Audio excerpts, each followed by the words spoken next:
Hello guys, to a new video, and today I will show you how to identify and stop running apps in the background that consumes battery on Windows 10 and you can 11, sorry, and you can do the same for Windows 10. Okay, so this computer is still new, so maybe we will not find some applications running in the background, but also I will show you in another computer. So first of all, go here, go to settings, or right here, settings. Okay, let's open settings. Then in system, go a little bit down until you find battery and alimentation. I think in English, sorry, my computer is in French.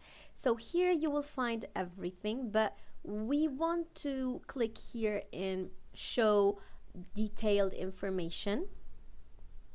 Okay, let's click.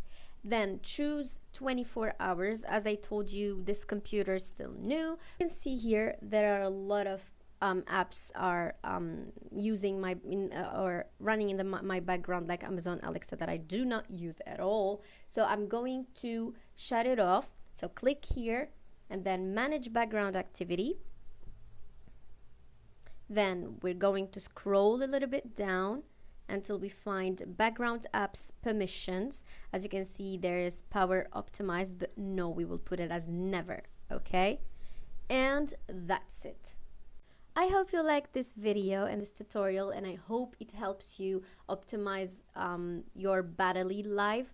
And don't forget, please, to help me with a like and maybe a comment with anything. Okay, I'll be so happy, and thank you. Bye bye.